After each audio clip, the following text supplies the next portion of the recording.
What's up, guys? Hope your week is going well. You know we've been doing these 5 for 5s for quite a while now. And I realized that today, as I was working through things, that I haven't kept any kind of record of the passages or the topics that I've covered over the past almost 2 years now. That would have been a really good idea in hindsight. I know I've talked about the danger of busyness before in one of my past 5 for 5s, but I'm really not sure how long ago it was or what passages I used, but I know how much busyness creeps into my life. So this week, God showed me just such a perfect picture of a passage that many of us are familiar with. Let me share the passage with you guys, and then I'm going to give you kind of my experience from this week. So in Matthew 6:34, it tells us this: "Therefore, do not be anxious about tomorrow, for tomorrow will be anxious for itself. Sufficient for the day is its own trouble." Isn't that the truth, right? And guys, this verse is speaking into my life in a powerful way today.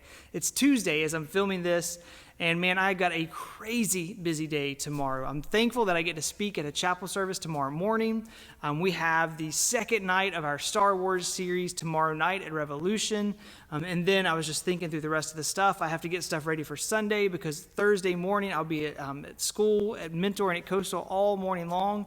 And it's a lot, right? It's overwhelming. Looking at my to-do list, it would be so much easier to just throw my hands up in frustration and not even go any further with it, right? It's hard to even know where to start tackling all those things when they're all such big ticket items. And then I get a phone call from Abby who wants to have lunch after she finished her ACT at school today. And the goal-driven, efficient side of me had this little pop-up in my head for a second that says, well, that doesn't fit into the schedule, Eric. But then thankfully, the relational side, the fatherly side of me shut that voice up quickly.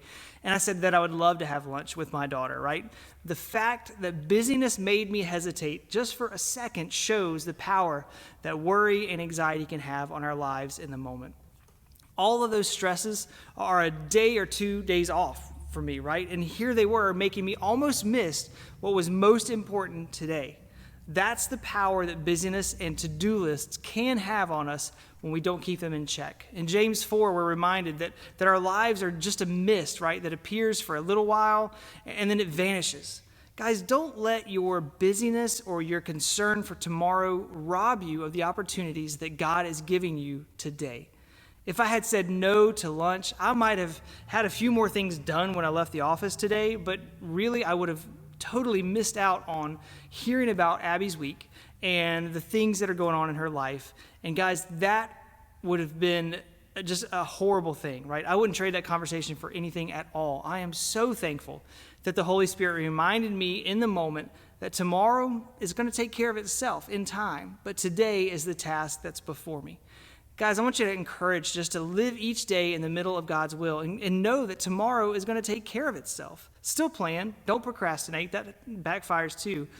But also don't let the worry about tomorrow ruin today for you. Paul leaves us with this challenge in Ephesians 5:15 through 16. It says, "Look carefully then how you walk, not as unwise, but as wise, making the best use of the time because the days are evil." Guys, look for those God-given opportunities today. Those are the best uses of your time. And let tomorrow worry about tomorrow. Have a great rest of the day, and we will see you all real soon.